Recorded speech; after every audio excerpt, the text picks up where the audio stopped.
शिक्षण विधियां। चलो एक एक लिखते चलो, समझते चलो, हेडिंग डालो। टीचिंग मेथड, शिक्षण विधियां। वो भी किसकी शिक्षण विधियां, ध्यान रखना। ये जरूरी नहीं, हाँ ये पढ़ाने का तरीका हो सकता है ना हो। देखो अगर कहीं अदर टॉपिक में नॉर्मली जो हम शिक्षण विधियां पढ़ते हैं तो अलग बात होती है, क्योंकि टीचिंग मेथड से रिलेट होता है। यहाँ पे आपको सीखने की विधियां हैं कुल मिला के। भाई यहाँ पे शिक्षण विधि हेडिंग तो नहीं पढ़ना, उससे चाहे नहीं कंफ्यूज हो जाओगे, सीधा हेडिंग डालो अधिगम की विधियां, ज्यादा सही रहेगा। वही हेडिंग पड़ी होगी ना, हाँ वो सही नहीं, इसमें कंफ्यूजन फिर आ जाएगी। अधिगम की विधियां। अब देखो सीखने के जो जो जिस जिस तरीके से बच्चे सीखते हैं या जिस जिस तरीके से बच्चे को सिखाया जाता है वही विधि बन जाएगी। यहाँ पे विधि का मतलब क्या होता है, मेथड हिंदी, अब अर्थ क्या होगा, ये तो हिंदी इंग्लिश हो गया। विधि का मतलब क्या होता है, तरीका।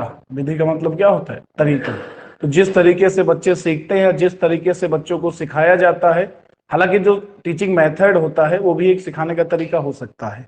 तो कुछ टीचिंग मेथड भी आ जाएंगे, लेकिन प्रॉपर अगर इसको टीचिंग मेथड कहो तो सही नहीं होगा। तो टीचिंग मेथड तो आपको टीचर सेंटर्ड भी होते हैं, चाइल्ड सेंटर्ड भी होते हैं देखा जाए तो कुल मिला के जैसे पहली विधि का नाम लिखिएगा, करके सीखना।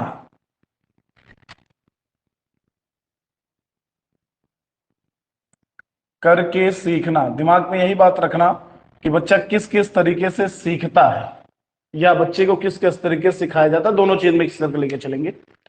कुछ स्टार्टिंग के 4-5 पॉइंट्स ऐसे रहेंगे जिसमें किसने दिया है ये भी लिखना होगा, बाकी तो बेसिक है, भी प्रॉपर नाम नहीं आएगा।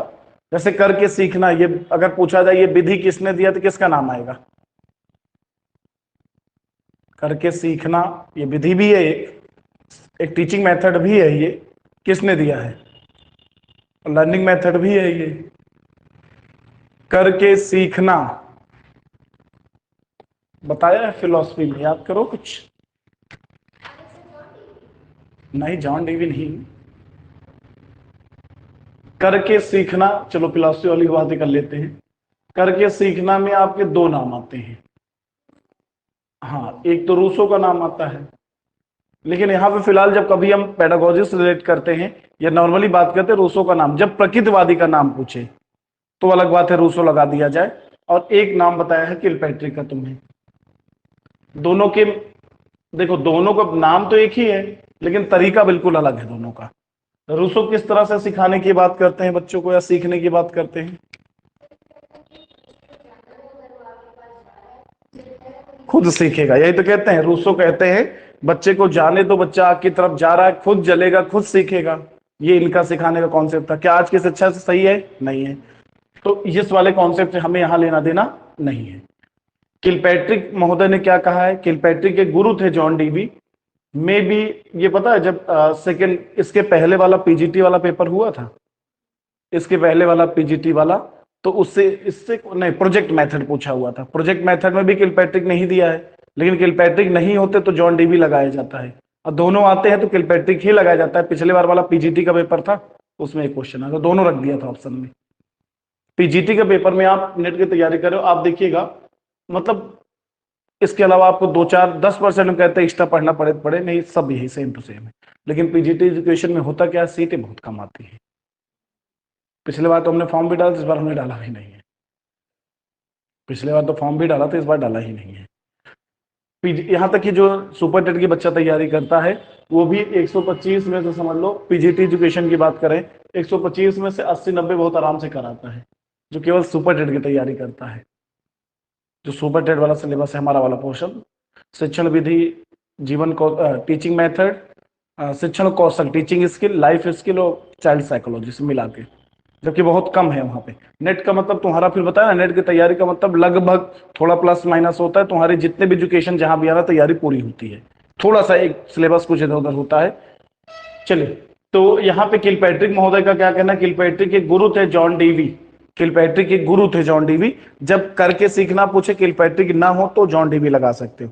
प्रोजेक्ट मेथड भी, हालांकि प्रोजेक्ट मेथड यहाँ पे नहीं आएगा क्योंकि हम अधिगम की विधियों की बात करते हैं। प्रोजेक्ट मेथड को प्रॉपर टीचिंग मेथड में रखा जाता है, बच्चों को प्रोजेक्ट दिया जाता है, सीखता बच्चा उससे भी है, लेकिन यहाँ पे अधिगम की विधियों में ना रखो, यहाँ पे ज्यादा सही रहेगा।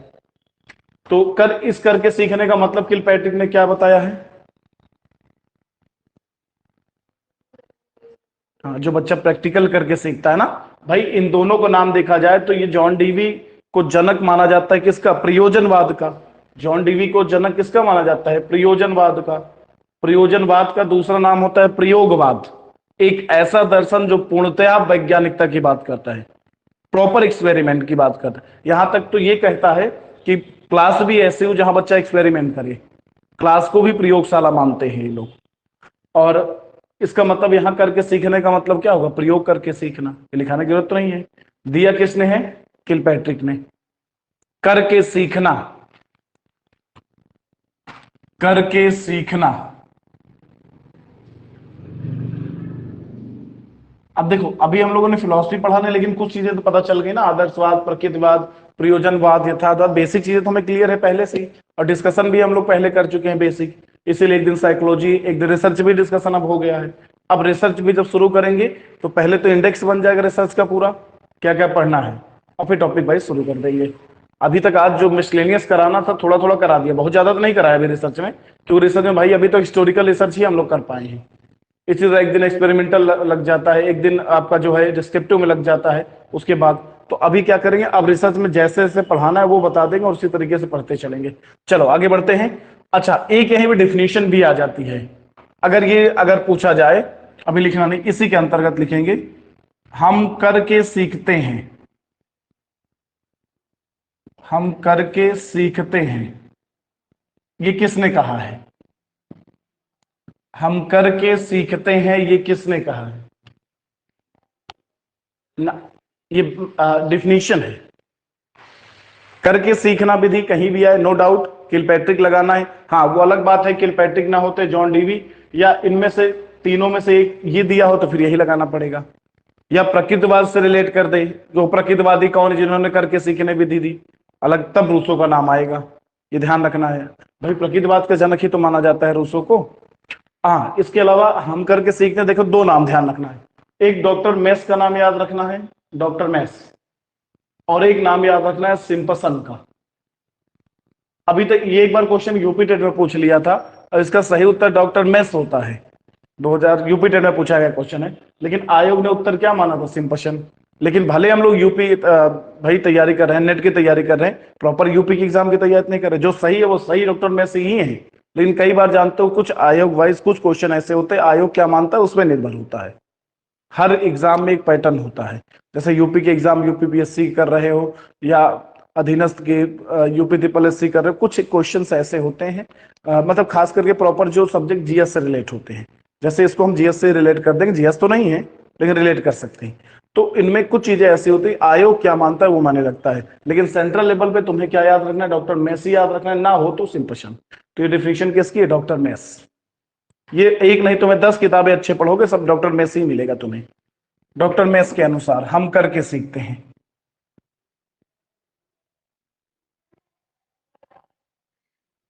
डॉक्टर मेस के अनुसार हम करके सीखते हैं, हम करके सीखते हैं। ठीक, चलिए पहली विधि हो गई बस, और इसमें कुछ लिखने की जरूरत नहीं। करके सीखना क्या होता है, लिखाना पड़ेगा, क्योंकि बहुत सारी चीजें देखो, इस बताए ना, इस लेवल पे तुम चाहोगे तो एक एक चीज भी हम लिखाते चलेंगे, और चाहोगे समझना देखो है ही है। अगर वो चीज लगता है कि हमें जब याद हो रहा है तो क्यों लिखा जाए उसको, तो जो समय बचेगा तो यूज अदर चीजों में ही होगा वो। लेकिन ये सोचो एक एक शब्द लिखाए भी जाए, समझाए भी जाए, और फिर 6 महीने के अंदर रिवीजन भी हो जाए, तो होता है लेकिन उतना संभव नहीं हो पाता है। फिर जो समय बचेगा तभी एक्स्ट्रा उधर समय यूज होगा। और इस लेवल में तुम सही बताए ना, तुम लोग को लिखाया जा रहा है, लेकिन तरीका यही होना चाहिए कि सीधा नोट्स दे दो, लेक्चर मेथड चलना चाहिए, डिस्कशन चलना चाहिए, और लिखने वाला झंझट ना हो। लेकिन इसलिए लिखाते हैं कि लिखने चीजें याद हो जाती हैं, इसलिए लिखना जरूरी है। चलिए दूसरी विधि का नाम लिखिएगा, निरीक्षण करके सीखना।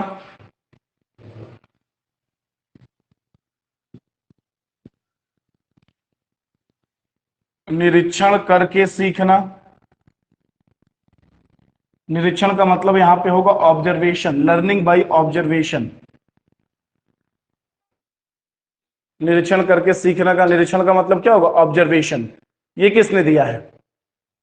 अब याद करो कौन कौन साइकोलॉजिस्ट जो बच्चा जो कहते हैं कि बच्चा जो है निरीक्षण करके सीखता है कोई साइकोलॉजिस्ट?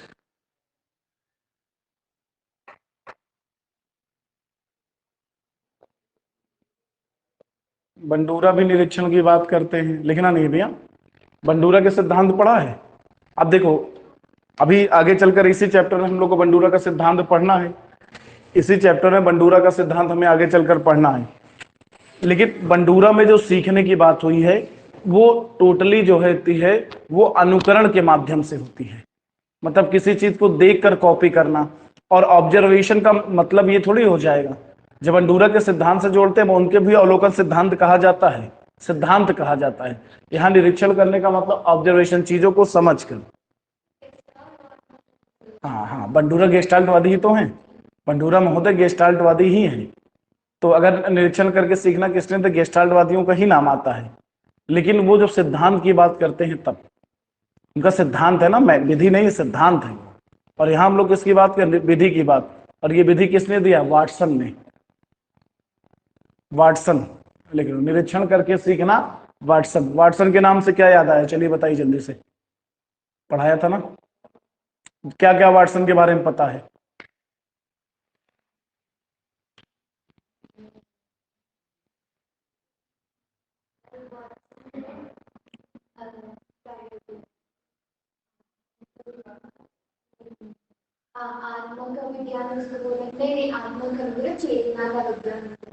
वाटसन का कहीं नाम ही नहीं आया।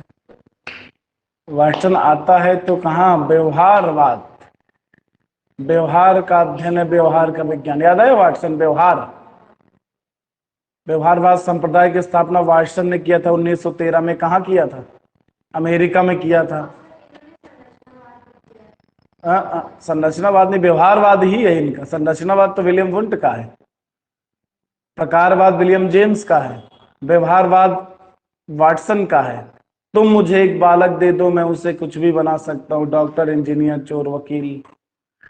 इंट्रोडक्शन ऑफ साइकोलॉजी पढ़ो, लिखाया हुआ है। चल अगली विधि का नाम लिखिएगा। इसके बाद लिख लो परीक्षण करके सीखना। परीक्षण करके सीखना, परीक्षण करके सीखना।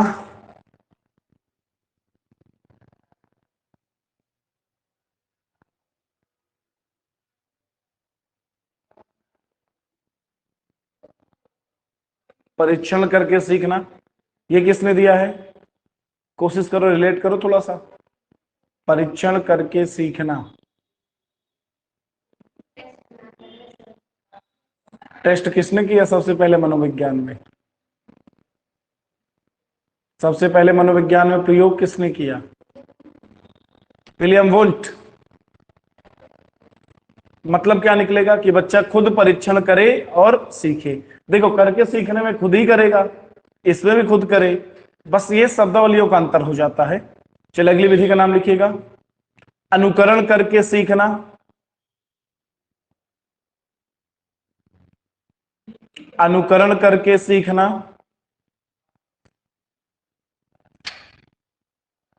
अनुकरण करके सीखना।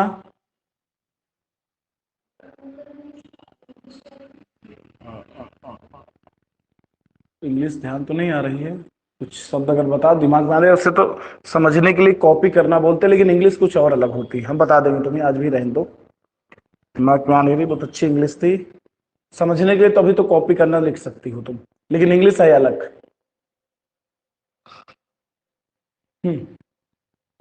तो ये किसने दिया है? बंडूरा ने। अनुकरण की बात कहीं भी आती है तो हालांकि बंडूरा के अलावा भी नाम आ सकते हैं, लेकिन प्राथमिकता बंडूरा को दिया करो हमेशा। इसका मतलब तो पता है ना, जैसे देखते हैं वैसा ही सीखते हैं। चले, ये तो नाम वाली विधियां। अब जो विधियां होंगी वो नाम नहीं आएगा, केवल मतलब समझना है बस। किसने दिया है कोई मतलब नहीं है हमारे लिए। जैसे एक विधि होती है सामूहिक विधि। बताइए सामूहिक विधि के अंतर्गत कौन कौन सी चीजें आएंगी जहां हम सामूहिक रूप से सीखते हैं?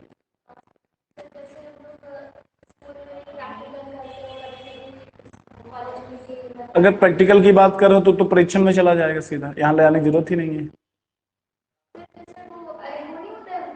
जैसे प्लांटिंग के एनवायरनमेंट के लिए तो एक डे मनाया जाता है, वो सब के लिए होता है। चलो ग्रुप में करते हैं, उसके अलावा बताओ। चलो ठीक, और उसके अलावा बताओ।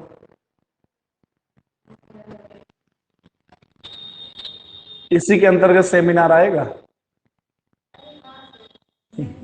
लिखो इसी के अंतर्गत लिख लो कौन कौन सी चीजें आती हैं। जैसे सेमिनार हो गया, सेमिनार, सेमिनार के अंदर संगोष्ठी कहते हैं ना हिंदी में, चलो हिंदी में सेमिनार ही लिख लिया करो। इसके बाद वर्कशॉप भी तो बताया था, कार्यशाला, वर्कशॉप इंग्लिश में कहते हैं। और जो जो चल रहा है ये भी तो ग्रुप में सीखना है। डिस्कशन, वाद विवाद, ये प्रॉपर मेथड भी होता है, वाद विवाद टीचिंग मेथड भी होता है ये। हो गया। चलो अगली विधि का नाम लिखो, अनअधिगम या अनसीखी विधि। अनअधिगम या अनसीखी विधि।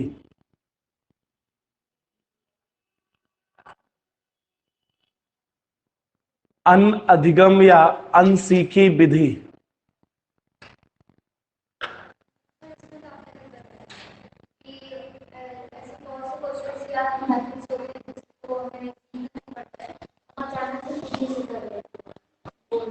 एक क्वेश्चन बताओ, एक मधुमक्खी जो है फूलों का रस लाती है, छत्ते का निर्माण करती है, शहद बनाती है, किस विधि पर आधारित है?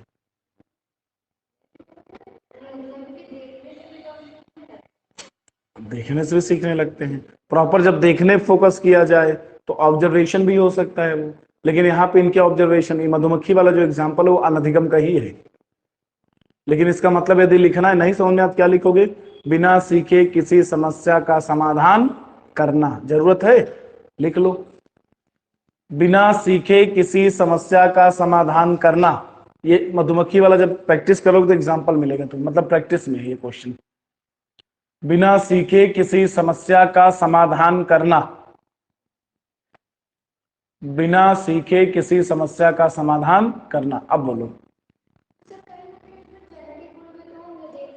वो तो रहेगा ही रहेगा भाई, अब जिसके अंदर जेनेटिक है ही नहीं है, जेनेटिक वो करेगा कैसे? कुछ लोगों को जेनेटिक नहीं होता लेकिन एनवायरनमेंट ऐसा होता है, वो चीजों को सीखने लगते हैं। आज के समय में जेनेटिक तो कम, एनवायरनमेंट ज्यादा है। लेकिन फिलहाल हमें इसका मतलब निकालना था कि अनअधिगम या अनसीखी एक ही बात है। अनअधिगम का मतलब क्या होता है? कई बार लिखा होता है निम्नलिखित में कौन सी अधिगम की विधि नहीं है, और अनअधिगम तुम लगाते, अनअधिगम मतलब क्या होता है? अनलर्निंग, ऐसे कुछ। जबकि ये भी है, नॉर्मली लर्निंग में हम कुछ ना कुछ, हमारे पास माध्यम होता है, कोई ना कोई उद्दीपक होता है हमारे पास, या कोई कुछ ना कुछ तरीका होता है। लेकिन इसमें क्या होता है कि हमको नहीं पता कि कैसे प्रॉब्लम को सॉल्व करना है, लेकिन हम सॉल्व कर देते हैं। हमें कोई प्रॉपर तरीका नहीं पता सॉल्व करने का, मैथ का सवाल, लेकिन हम सॉल्व कर जाते हैं। हमें फॉर्मूला नहीं पता लेकिन हम सॉल्व कर जाते हैं। अब बाकी अंदर तो आपके होगे, कैपेसिटी होगी तभी कर पाओगे, वो नहीं होगी तो कर ही नहीं पाओगे। तो अनधिगम भी एक विधि है, ये जरूरी है याद रखना कि अनधिगम भी एक अधिगम की विधि होती है। ऑब्जेक्टिव, यही गलती होती है। बाकी तो रिलेट कर लोगे, कहोगे अनधिगम में अधिगम की विधि नहीं होगी, बड़ा आसान दे दिया। जबकि इसीलिए हम लोग बताया बाकी सब पे ध्यान कम, इसी पे ध्यान देना है तुम्हें, बाकी तो कर लोगे। आगे चले, अगली विधि का नाम लिखो, अंश विधि। अगली विधि का नाम लिख लो, अंश विधि। अंश विधि, अंश का मतलब क्या होता है? पार्शियल। पार्शियल का मतलब क्या होता है? थोड़ा सा। तो क्या ऐसा कह सकते हैं, किसी भी चीज को टुकड़ों में बांटकर सीखना, किसी विषय वस्तु को टुकड़ों में बांटकर सीखना। जैसे कोई चैप्टर आपको पढ़ना है, तो ये चैप्टर मान लो हो गया, तो इस चैप्टर को एक साथ पूरा मत पढ़ो, क्योंकि एक साथ पूरा पढ़ोगे तो पूर्ण विधि हो जाएगी वो। तो छोटे छोटे पार्ट्स में डिवाइड करके पढ़ो। जैसे अभी हम लोग पढ़ रहे हैं तो लर्निंग चैप्टर को हम लोगों ने 10 पार्ट्स में डिवाइड कर लिया है, अब एक एक पार्ट का स्टडी कर रहे हैं हम लोग। तो ये विधि, अंश विधि में क्या लिखो, विषय वस्तु को छोटे छोटे टुकड़ों में बांटकर याद करना या सीखना। छोटे छोटे टुकड़ों में बांटकर सीखना। छोटे छोटे टुकड़ों में बांटकर सीखना।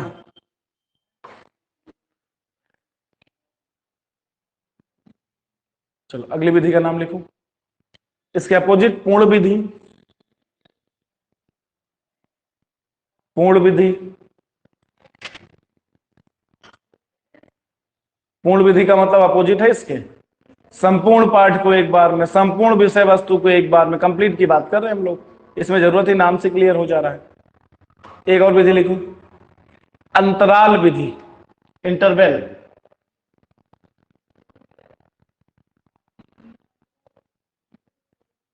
अंतराल विधि, इंटरवेल मेथड।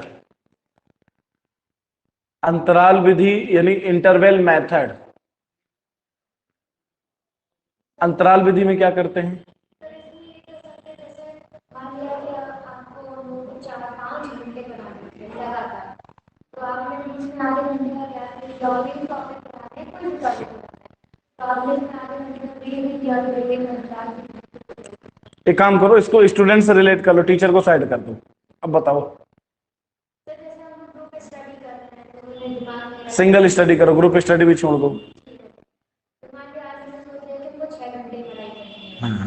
फिर हमने फिर उसके बीच में 1 घंटा ये निकाला कि हाँ 3 घंटे इधर पढ़ते हैं, 3 घंटे इधर पढ़ते हैं, 7 घंटे पढ़ते हैं, तो बीच का जो 1 घंटा होगा उसमें हम ब्रेक करते हैं, तो वो 1 घंटे होगा। ठीक है, ये भी इससे और अच्छा भी बन सकता है। अच्छा ऐसे बन सकता है कि जैसे डिसाइड किया मंडे टू फ्राइडे जो टाइम टेबल बनता है हमारा, Monday to Friday time table बना लिया। जैसे ऐसा समझ लो कि हम तुम्हें पढ़ाते हैं, तो लेकिन इससे कंफ्यूज होगी कि मंडे टू टाइम टेबल बनाए कि भैया 10 से 12 हमें क्या पढ़ना है, मैथ पढ़ना है। 12 से 1 चलो तुम्हारी वाली बात गैपिंग कर लेते हैं। फिर 2 से 4 हमें जो है सीडीपी पढ़नी फॉर एग्जाम्पल। उसके बाद 1 घंटे गैप रखना है। फिर 4 से 5 गैप हुआ, 6 से 7 हमें जो है ये पढ़ना है। तो डेली का शेड्यूल होता है कि 3 दिन ये सब्जेक्ट रखेंगे, फिर 2 दिन इस सब्जेक्ट गैपिंग करेंगे, फिर 2 दिन बाद यही सब्जेक्ट पढ़ेंगे। ऐसे बनाते हैं ना, तो उसको वीकली भी कह सकते हो, जो डेज वाइज भी इंटरवल चलता है इंटरवल, या उसको वीक आवरली इंटरवल भी कह सकते हो। जैसे तुमने बताया आवरली वाला बताया, कुल मिला कहते हैं ना कि लगातार नहीं, कुछ समय पढ़ना फिर ब्रेक देना फिर पढ़ना, मतलब एक निश्चित अंतराल की बात कर लो, ज्यादा बेटर रहेगा। कि हमने 2 दिन सीडीपी पढ़ी, फिर 2 दिन हमने ब्रेक कर दिया, 2 दिन में अदर सब्जेक्ट पढ़ा। या यूं कह दो कि हम लोग हफ्ते में 3 दिन 2 दिन वो पढ़ते हैं, फिलोसफी पढ़ते हैं, साइकोलॉजी पढ़ते हैं, और हफ्ते में 2 दिन क्या पढ़ते हैं, रिसर्च पढ़ते हैं। तो नाम से अंतराल लिखाने की जरूरत है नहीं। एक और लिख लो लास्ट, सतत विधि। सतत विधि वहीं आ जाएगी, एक लाइन छोटी सी बस के वहां लिख रही हूं, देखो वही नीचे जगह लिख लो में। सतत विधि जगह छोड़ दी थी क्या तुमने? जगह छोड़ रखा था क्या पीछे? हाँ तो जगह क्यों छोड़ दिया था? चलो वही लिख लो, सतत विधि। बस नाम से बताओ क्या है, पढ़ते जाओ पढ़ते जाओ पढ़ते जाओ, कंटिन्यूअस। बस हो गया, इसमें लिखना ही नहीं कुछ। नहीं होता है, नहीं ये थोड़ी कहा कि आंख मूंद के रट्टा मारते जाओ, ये तो कहा नहीं। कंटिन्यूअस पढ़, देखो एक में क्या कहा कि पाठ में टुकड़ों में बांट कर पढ़ना, एक में कहा सबको एक साथ पढ़ो, एक कह रहा निश्चित अंतराल के साथ सीखते हैं। हर कई तरीके हैं ना, कभी कभी चीजों को हम कंटिन्यूअस पढ़ते जाते हैं। एग्जाम के समय वाला कौन सा, यही तो चलता है। अभी तो नहीं चल रहा, एग्जाम के समय तो यही चलेगा ना, कंटिन्यूअस पढ़ते रहो। चलो विधि भी कंप्लीट हो गई तुम्हारी। अब अगला टॉपिक देखो, बताओ क्या पढ़ना है। तुम्हारे भी नोट नहीं क्या? ना नोट हो तो रहने दो, अगर है तो निकालो, नहीं फिर हम बताएं।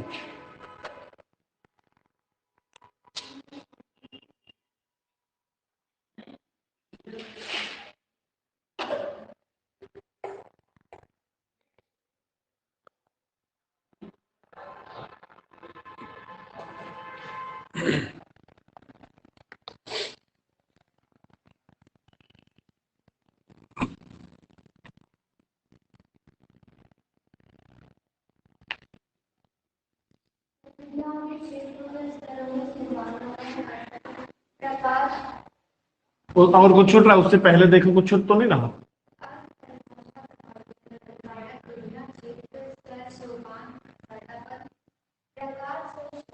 पता है प्रकार नहीं पढ़ाया अभी, प्रकार नहीं। एक टॉपिक और क्या छूट रहा है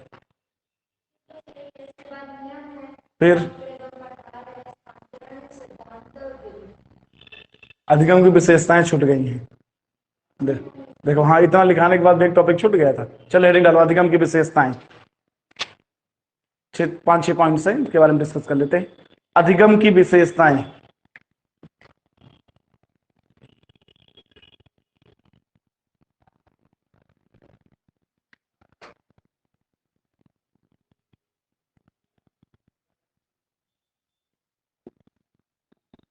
कुल मिला के हमें ये बताना है अधिगम के बारे में। विशेषताएं का मतलब अधिगम कैसा होता है ये बताना है हमें।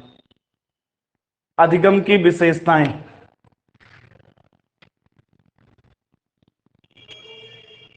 चलो बताओ, अधिगम की प्रक्रिया कब से शुरू होती है और कब तक चलती है? अधिगम लर्निंग जो होता है कब से शुरू होता है और कब तक चलेगा? ठीक, चलो जन्म से स्टार्टिंग हो गई। रुको,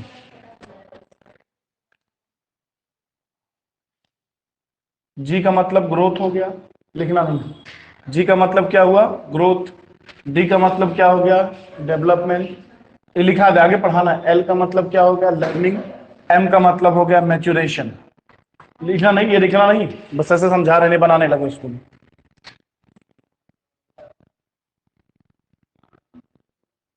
जन्म पूर्व कह दो, प्रीलेटेंसी भी शायद बोला जाता है इंग्लिश में। छोड़ो, हिंदी में आ जाओ। इसको प्रसव पूर्व भी कह सकते हो, या इसी को गर्भावस्था भी कह सकते हो। जन्म के पश्चात मुख्य रूप से जो 3 अवस्थाएं होती, कौन कौन सी होती हैं?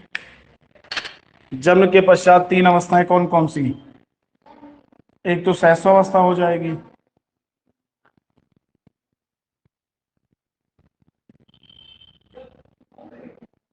एक बाल्यावस्था हो जाएगी, और कौन सी हो जाएगी? किशोरावस्था हो जाएगी। अब जब ये समझ रहे हो कौन कब शुरू होता है, थोड़ा एक बार बात कर लेते हैं इन चारों के बारे में, क्योंकि चारों टॉपिक होंगे ना पूरे अपने। चलिए बताइए, ग्रोथ की प्रक्रिया कब से प्रारंभ होती है? ग्रोथ का मतलब होता है वृद्धि। ध्यान रखिए, ग्रोथ इंग्लिश याद रखिएगा। ग्रोथ कब से प्रारंभ होता है? क्लियर है ना? हाँ, गर्भावस्था शुरू होता है। ओके, अगर गर्भावस्था का ऑप्शन नहीं तो जन्म से लगा सकते हैं, वो तो ऑप्शन में निर्भर होता है। ठीक। डेवलपमेंट कब से शुरू होता है?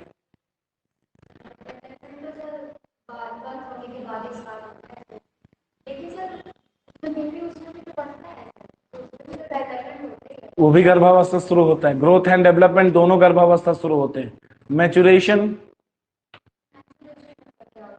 हाँ, मैच्योरिटी। मैच्योरिटी 2 टाइप्स की होती हैं। एक मैच्योरिटी होती है जब मेंटली रूप से या फिजिकली रूप से, मेंटली रूप से अब मैच्योर होने लगते हैं, और एक मैच्योर, उसको मैच्योरेशन कहा जाता है। बालक धीरे धीरे क्या बैठना सीख, शरीर का जो निर्माण होता है वो मैच्योरेशन से जुड़ा हुआ है। मैच्योरेशन ग्रोथ एंड डेवलपमेंट से जुड़ा कॉन्सेप्ट है। ये भी जन्म पूर्व शुरू होता है। बोलते हैं ना, अभी बेबी प्री मेच्योर है, सुना है? प्रीमेच्योर ऐसे बोलते नहीं है, प्रीमेच्योर है, समय से पहले जन्म हो गया, प्रीमेच्योर था। मतलब बॉडी का निर्माण पूरी तरीके से अभी सब कुछ पूरा डेवलप नहीं हो पाया था, इसलिए बच्चे का वेट कम है, ऐसा बोलते हैं ना। तो मैच्योरेशन भी शुरू होता है। अब बात करते हैं ग्रोथ की। ग्रोथ लगभग 18-20 साल तक होता है, एक लिमिटेड होता है। ग्रोथ जो होता है वो लिमिटेड होता है, 18-20 साल तक समथिंग जो कंप्लीट होना है वो हो जाता है। अच्छा, जैसे कहते हैं ग्रोथ का मतलब क्या होता है? जो हमारा फिजिकल चेंजमेंट होता है उसको हम ग्रोथ कहते हैं। फिजिकल चेंजमेंट को हम ग्रोथ कहते हैं। 18-20 साल तक कंप्लीट हो जाता है, लेकिन इसके बाद लोग 20 साल 25 साल के बाद लोग मोटे होते हैं, उसको वो क्या है भाई? लंबाई चौड़ाई ऊंचाई एक ग्रोथ है ना। लेकिन जब आदमी 20 साल तक, 18-20-22 तक मान लो समथिंग तक हो रहा है तो ग्रोथ कहलाएगा। अगर 25-30 साल 32 साल में भी आदमी मोटा हो जाता है तब उसको क्या कहोगे? ग्रोथ तो रुक चुका है, ग्रोथ तो रुक गया है, उसको डेवलपमेंट कहा जाता है। ध्यान रखेंगे, 18-20 साल तक वही चीज ग्रोथ कहलाती है, लेकिन उसके बाद नॉर्मली हो जाता है ऐसे कि 20-25 साल के बाद कोई पतले दुबले हो, लोग मोटे हो जाते हैं। हम उदाहरण बैठे हुए हैं तुम लोग के सामने, हम इसी का उदाहरण है। तुम लोग को शायद उस दिन दिखाया और नहीं दिखाया, 2015 16-17 नॉर्मल बिल्कुल फिट, वेट 70-75, जो होना चाहिए था, और उसके बाद अचानक कैसे कब बदला हमें खुद ही नहीं पता चला। चाहे जितनी कोई आप कंट्रोल भी करते तो नहीं होता। तो दिनचर्या भी होती है बहुत, तो इसको फिर हम लोग ग्रोथ नहीं कहेंगे, इसको ग्रोथ नहीं कहा जाएगा, डेवलपमेंट में चला जाएगा, ध्यान रखिएगा। अच्छा, मेचुरेशन में जैसे क्या होता है, जन्म के पश्चात पूर्व तो मेचुरेशन का रोल कम है, जन्म से रोल होता है। जैसे बालक धीरे धीरे क्या बैठना सीखता है, बालक खड़े होना सीखता है, बालक चलना सीखता है, बालक दौड़ने लगता है, ये मेचुरेशन है। तो ये भी एक प्रकार का फिजिकल डेवलपमेंट ही तो हुआ भाई। चाहे gross motor to fine motor जो हो रहा है, इसको इसी को तो मेचुरेशन से जोड़ा गया है। बालक का विकास जो होता है gross motor to fine motor होता है, ये शारीरिक विकास में डिस्कस करते हैं। अच्छा, इसके अलावा आते हैं लर्निंग में। लर्निंग कब से शुरू होता है?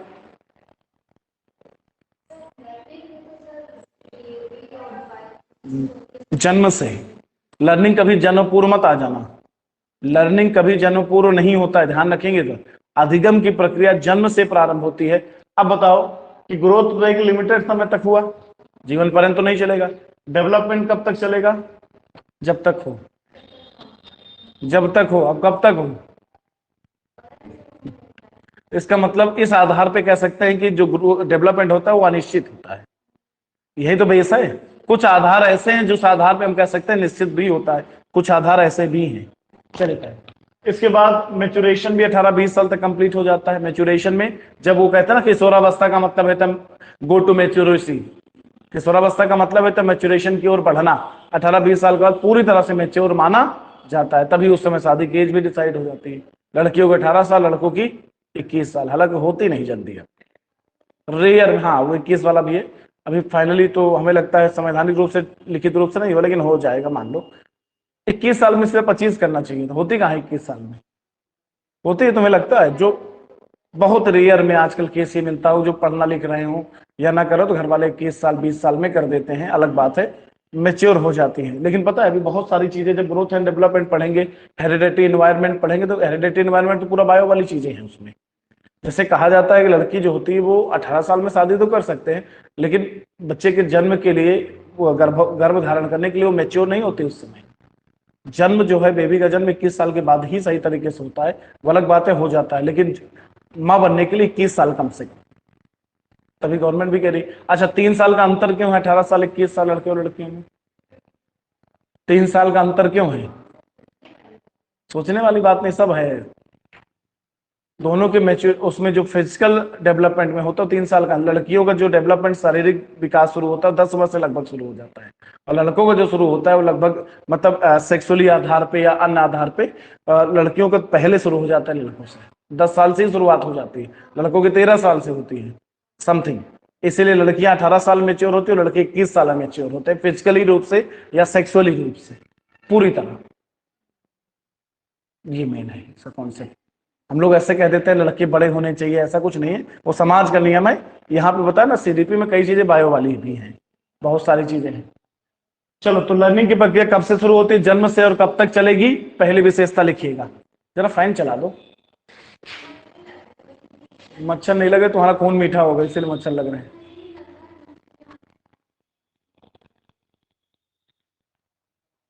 गर्मी लग रही है।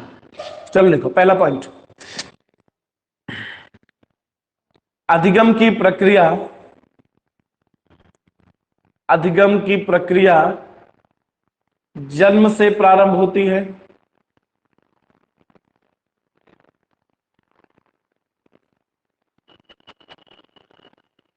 अधिगम की प्रक्रिया जन्म से प्रारंभ होती है और जीवन पर्यंत चलती है।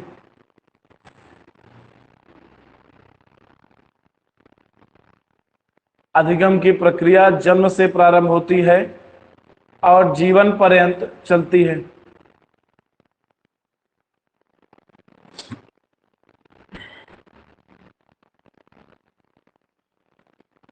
अच्छा, हम ये कहे, देखो समझिएगा, लर्निंग चैप्टर को ग्रोथ एंड डेवलपमेंट चैप्टर से रिलेट कर सकते हो, विकास से। लर्निंग ऐसा एक चैप्टर सबसे पहले क्यों पढ़ाया जा रहा है, उसका रीजन है। चाहते तो हम विकास पहले पढ़ा सकते, चाहते तो हम इंटेलिजेंस पहले पढ़ा देते, चाहते तो हम पर्सनालिटी पहले पढ़ा देते। 4 बड़े चैप्टर यही हैं। इसके अलावा बड़े चैप्टरों में समावेशी शिक्षा आएगा, जो आपके सेक्शन में 10वीं यूनिट है। 10वीं यूनिट पूरी पूरी समावेशी शिक्षा की है। देखो अभी लगेगा जब तुम सिलेबस मिलाओगे सर कितनी यूनिट हमारी खत्म हुई, तो हो सकता है 1 महीना पढ़ने के बाद तुम्हारी 1 यूनिट भी ना खत्म हो।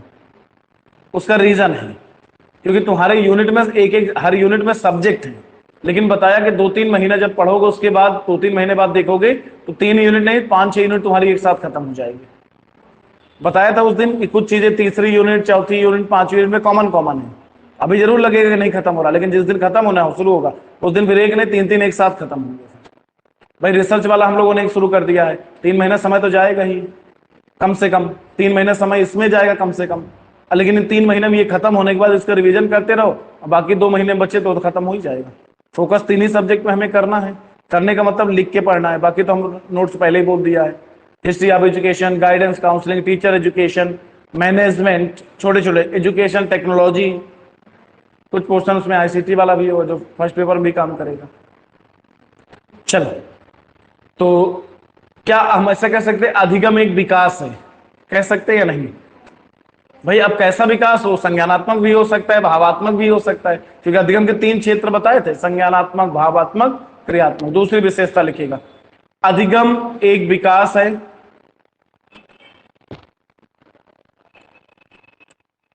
अधिगम एक विकास है, अधिगम एक विकास है। अच्छा अधिगम, अगर ये मैं कह दें ऐसा कि जब तुम पहली क्लास में आए, कुछ बच्चे तो विशिष्ट होते हैं उसमें तुम अपने आप को न गिनना, तुम्हारे लिए पहली क्लास और दूसरी क्लास चौथी क्लास कोई मायने नहीं लगता, मायने रखती है तुम्हारे लिए तो मायने, क्योंकि तुम पहली क्लास में वैसी थी, अब थोड़ा और ज्यादा ओपन हो गई हो, बस ये अंतर हुआ है। कुछ बच्चे होते हैं ना पहली क्लास में आते हैं तो बोल ही नहीं पाते हैं। टीचर के साथ भी होता है, टीचर के साथ भी होता है जब बच्चे बिल्कुल नए होते हैं ना, टीचर पहली खास करके बिना एक्सपीरियंस वाला अगर टीचर होगा तो ज्यादा दिक्कत होती है, वो नेचुरली है, सबके सब फेस कर चुके हैं। और कई बार बच्चे होते पता नहीं टीचर कैसा होगा, डांट ना दे या उत्तर बताएगा नहीं बताएगा, कैसे पढ़ा, तो ये सारी चीजें मन में होती है हमारे। तो क्यों ये चीजें मन में होती है, उसका रीजन कई है। एक रीजन ये भी हो सकता है कि हम एडजस्ट नहीं है, और एडजस्टमेंट क्लास में तब होता है जब टीचर तुम्हें अच्छे से जान जाए और तुम टीचर को अच्छे से जान जाओ, तभी एडजस्टमेंट होता है। तो एडजस्टमेंट धीरे धीरे होता है, याद करिए स्टेप ऑफ लर्निंग में हमने एडजस्टमेंट भी है कि नहीं, एक स्टेप। जब एडजस्ट होते हैं तभी हम क्या करते हैं, बराबर हमारा रिस्पॉन्स आता है। अगर रिस्पॉन्स रहा व्यवहार में क्या हो रहा है, परिवर्तन, और वही परिवर्तन यदि स्थायी हो गए तो अधिगम हो गया। यही बताया था, क्योंकि अधिगम का मतलब होता है स्थायी परिवर्तन। तो लिख लीजिए भैया, अधिगम समायोजन है,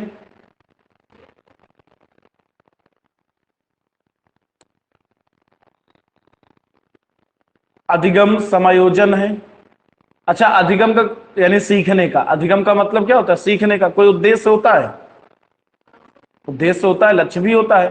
फिलहाल उद्देश्य लिख लो, इसका मतलब अगर रास्ता है तो कहीं ना कहीं तुम पहुंचोगे पहुंचोगे। अगर उद्देश्य का मतलब रास्ता, तो लक्ष्य का मतलब क्या होता है, जहां तक जाना है। दोनों उद्देश्य है तो दोनों आएगा, लक्ष्य है तो उद्देश्य भी रहेगा।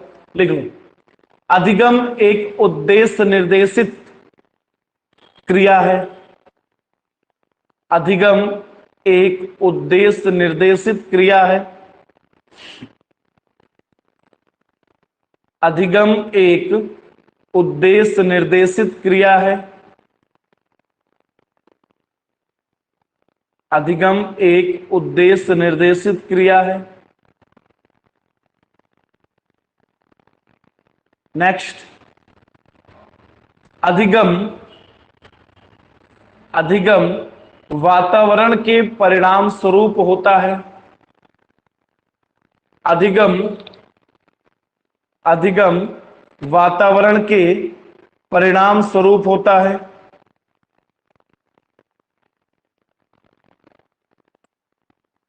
अधिगम वातावरण के परिणाम स्वरूप होता है।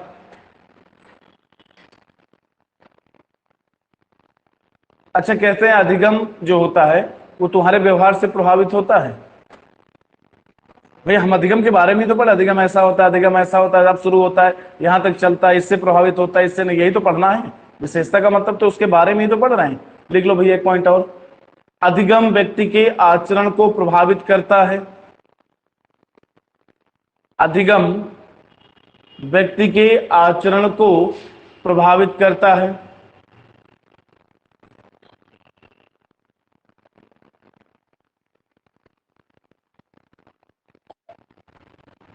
अधिगम व्यक्ति के आचरण को प्रभावित करता है। नेक्स्ट, जो एक्टिवनेस होता है, एक्टिवनेस का मतलब क्रियाशीलता, वो भी तो अधिगम है।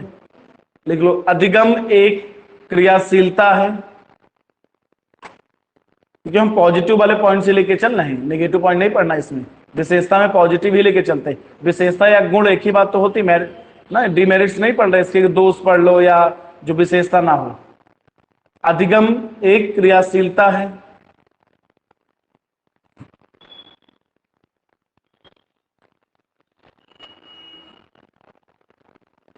नेक्स्ट, अधिगम अनुभवों का संगठन है। अधिगम अनुभवों का संगठन है।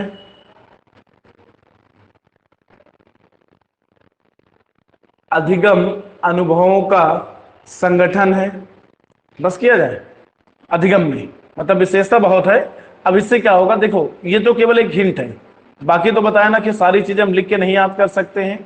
बहुत सारी चीजें ऐसी होती है हमें समझ, अब तुम्हें ये देखना है कि जो भी लाइन करे क्या वास्तव में अधिगम में ऐसा होता है या अधिगम में ऐसा हो सकता है, उसी आधार पर पहचानना होगा। बाकी तो प्रैक्टिस हम लोग पास रहेगी, उसकी कोई दिक्कत नहीं।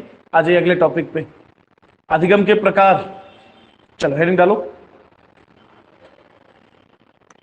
अधिगम के प्रकार।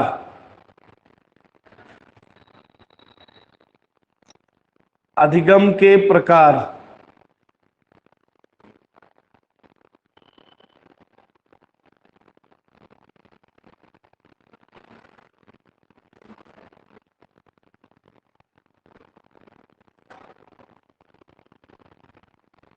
लिखो, आसुबेल का नाम सुना है? Ausubel, David Ausubel.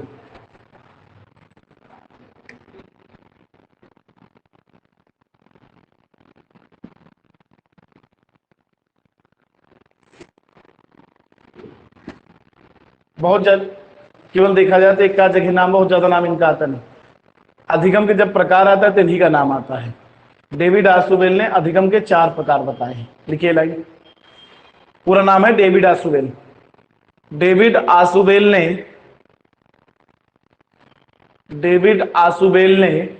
अधिगम के 4 प्रकार बताए हैं।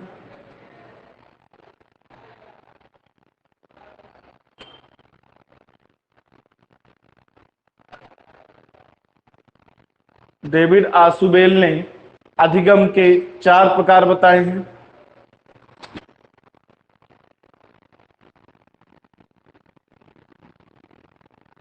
पहला लिखिए, नंबर डाल लिखिए, रटंत अधिगम।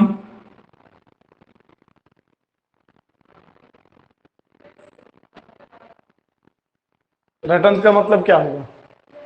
रटना, ये भी एक सीखने का तरीका है। हालांकि ये मत कह देना रटने का तरीका जो, लेकिन अच्छा नहीं है ये, क्योंकि आज के समय में इस पे आजकल चीजों को समझ कर याद करने की बात होती है, उसके अर्थ को समझना जरूरी होता है। हाँ, ये भी बात करेंगे चारों में सबसे अच्छा कौन सा, लेकिन प्रकार तो है।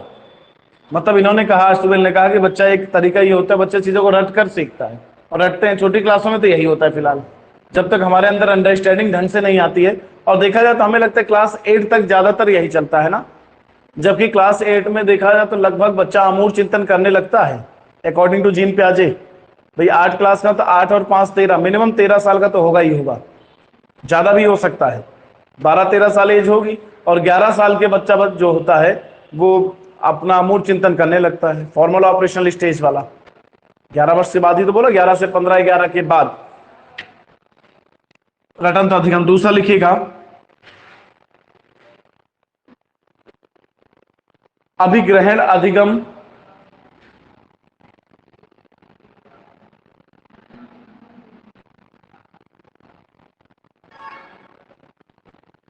अभिग्रहण अधिगम, इसका मतलब क्या होगा?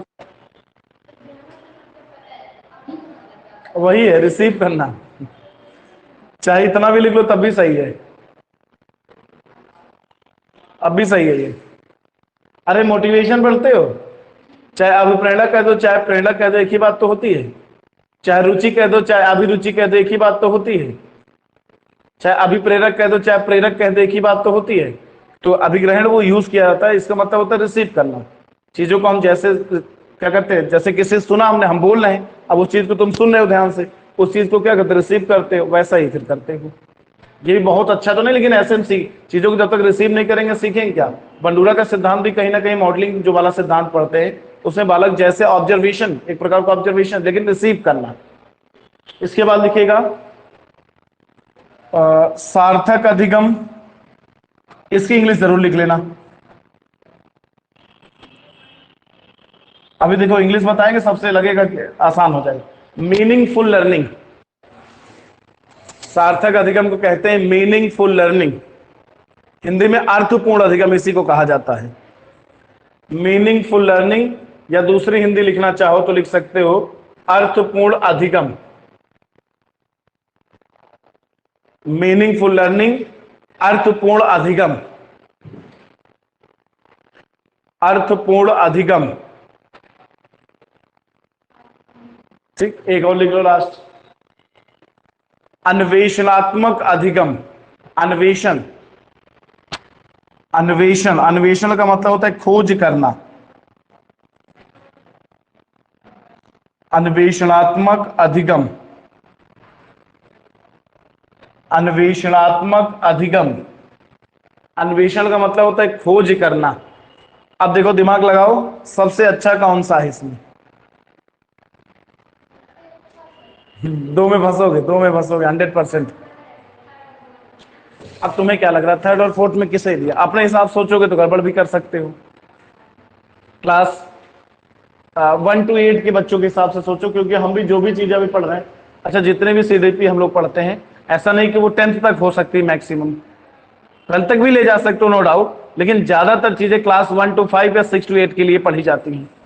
अगर देखा जाए आपका टेट का पेपर भी दो ही लेवल पर होता है, प्राइमरी, अपर प्राइमरी।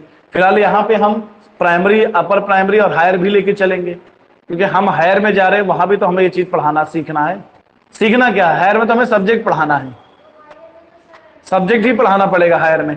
और जबकि प्राइमरी में क्या सब्जेक्ट पढ़ाते हो क्या, अपर प्राइमरी में सब्जेक्ट पढ़ाते हो क्या, टीजीटी में सब्जेक्ट पढ़ाते हो क्या। टीजीटी वाला बच्चा जो है, टीजीटी में भले ही सब्जेक्ट आता है, लेकिन बिना बीएड वाला टीजीटी नहीं दे सकता ना, बिना बीएड वाला टीजीटी दे नहीं सकता है। बोलते ना ट्रेंड ग्रेजुएट टीचर। तो बताओ कौन सा ज्यादा, ये तो बहुत अच्छा नहीं है। अक्सर क्लास 1 2 3 में यही वाला लेकिन चलता है, छोटी कक्षाओं में यही चलता है। लेकिन अब सरकार ने इससे बिल्कुल कहा कि चीजों को रटाना नहीं है, प्रैक्टिकल करने दो, करके समझाओ, रटाओ नहीं, बल्कि बच्चा समझे चीजों को, अंडरस्टैंडिंग पे फोकस किया जा रहा है। और अभिग्रहण का मतलब तो नॉर्मल है, इन दोनों में कौन सा लगाओगे। 1 to 8 ही लगाना है भाई। अन्वेषण तो बच्चा वहां भी करता है, क्लास 3rd का, 4th का, 5th का, 6th का बच्चा भी नन्ना वैज्ञानिक होता नहीं है। हाँ बस ये सही है। इनमें सबसे अच्छा है क्या, कि जो आप पढ़ रहे हो उसका मतलब क्या होता है। ऐसा नहीं कि आप चीजों को बस सुन लिया लिख लो, या लिखा दिया रट लो, पढ़ा है रट लो, वो नहीं, आप चीजों को समझो। कुल मिला के यहाँ पे सार्थक अधिगम का मतलब होता है मीनिंगफुल लर्निंग, और ये बेस्ड होता है किसके, अंडरस्टैंडिंग पे। अंडरस्टैंडिंग बोध से जोड़ सकते हैं इसको। अब फोकस भी आजकल बच्चों का कि चीजों ऐसे पढ़ाइए कि बच्चा चीजों को अर्थ समझ सके, समझ सके। समझ का मतलब क्या होता है, अंडरस्टैंडिंग। ऐसे देखो सार्थक लिखा है, लेकिन सार्थक से केवल क्लियर नहीं होता, इसलिए इंग्लिश में क्या होगा, मीनिंगफुल लर्निंग, और दूसरी हिंदी क्या बन गई, अर्थपूर्ण अधिगम। अन्वेषण का मतलब होता है खोज करना। कर ही लेंगे, ये तो बहुत अच्छा, वैसे भी नहीं है, ये तीनों अच्छे हैं। इसको तो इससे हम नेगेटिव मान के चलते हैं आज की शिक्षा में, लेकिन चूंकि आसुबेल ने 4 बताए हैं और प्रकार इन्होंने ही दिए हैं, तो हमें पढ़ना तो पड़ता ही है। क्लियर। चलिए अब शायद अधिगम के नियम होंगे, चलो लिखाते चलते, जब कोई छूटे तो बताना। देखो हमें लगता है इतनी चीजें हैं अभी, नियम लिखना नहीं, अधिगम के नियम पढ़ने हैं डिटेल। इसके बाद अधिगम के वक्र एवं पठार हो जाएंगे, अधिगम स्थानांतरण होंगे, स्थानांतरण के भी सिद्धांत होते वो होंगे, और अधिगम के सिद्धांत, और लास्ट में विविध चलेगा, यही तो है। बाकी फिर कुछ छूटेगा देख लिया जाएगा। चलिए डालिए अधिगम के नियम, लॉज ऑफ लर्निंग। अधिगम के नियम, लॉज ऑफ लर्निंग।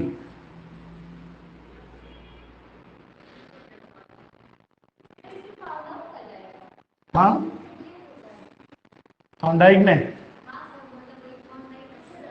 हाँ वही थॉर्नडाइक करना, पाउलो ना करना, गड़बड़ ना करो। अधिगम के नियम थॉर्नडाइक ने दिए, अधिगम के नियम, लॉज ऑफ लर्निंग,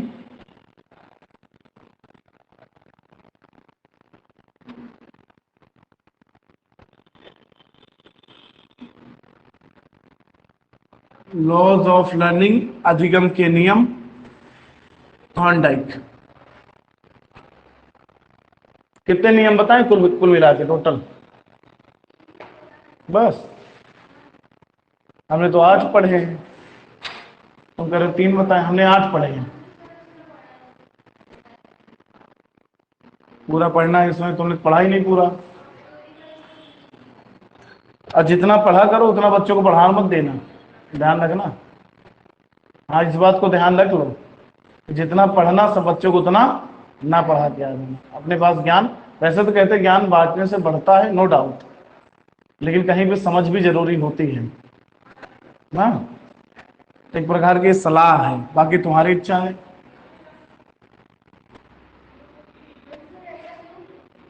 बताएंगे किसी समय,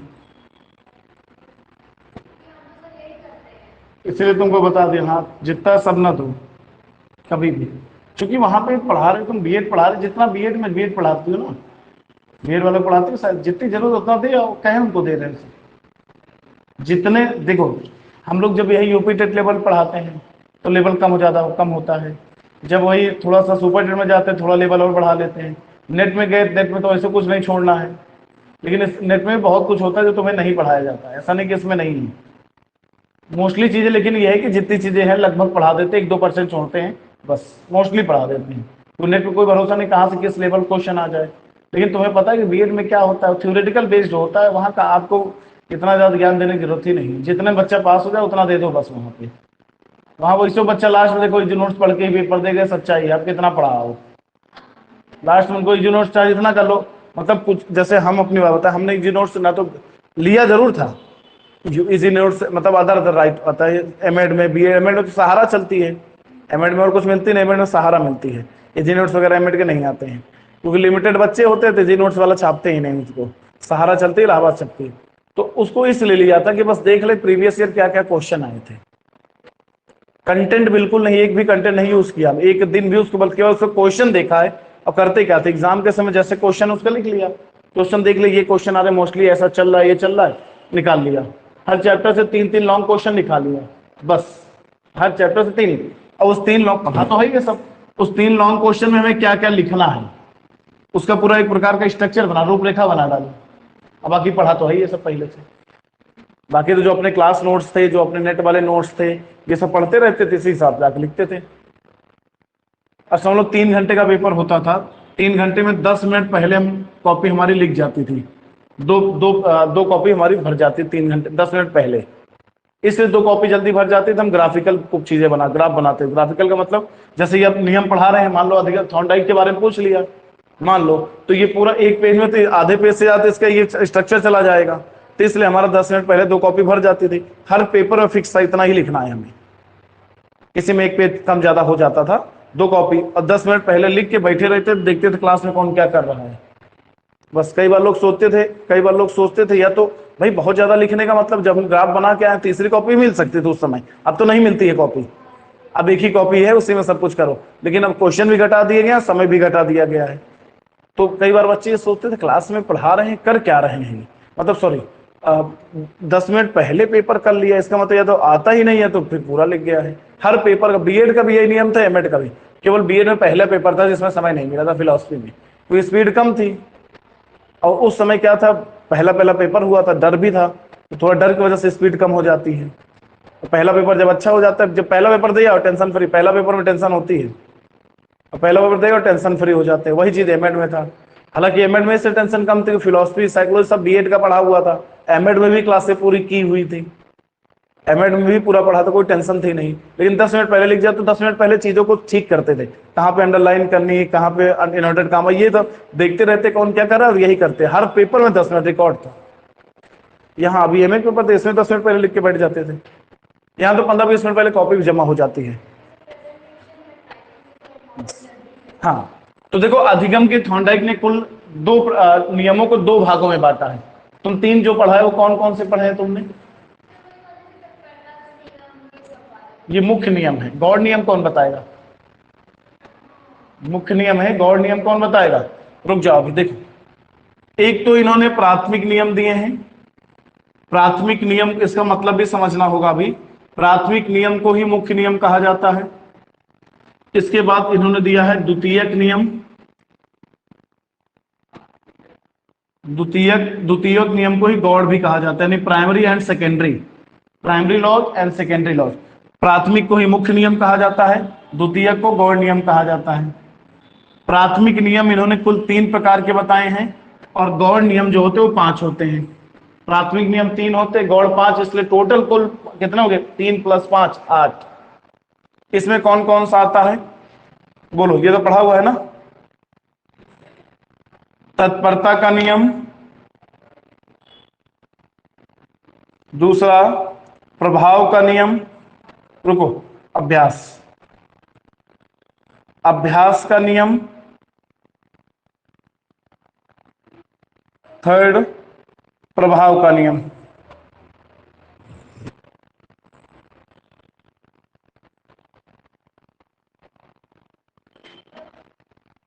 अच्छा अब सुनिए, अभ्यास के नियम कितने प्रकार के होते हैं? ये भी 2 प्रकार का होता है।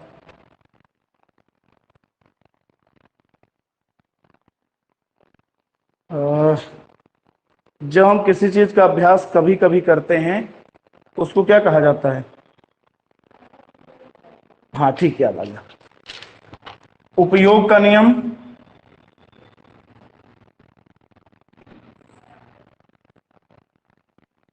और अनुपयोग का नियम। मतलब सबका समझना है, परेशान ना होना, उदाहरण सहित सबका मतलब समझना है। इसी तरह जो प्रभाव का नियम होता है इसी को हम कहते हैं संतोष का नियम। संतोष या परिणाम भी कहा जाता है इसे, इसके दूसरे नाम हैं ये। सेकेंडरी लॉज याद है कोई भी? सेकेंडरी लॉज के 5 बता दिए, कौन कौन से होते याद है? लिख दें हमसे डायरेक्ट? लिख लो, अच्छा लिख लो, समझना तो है। बहु अनुक्रिया का नियम,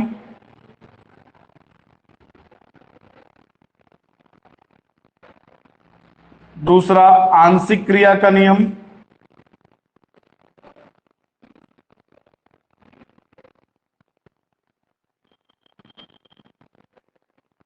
मनोवृत्ति का नियम,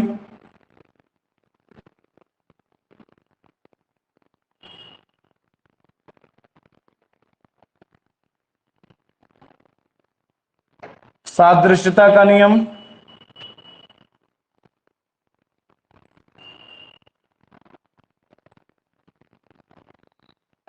नेक्स्ट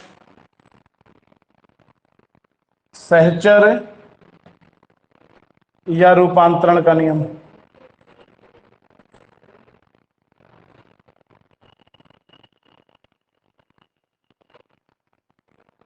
सहचर या रूपांतरण का नियम।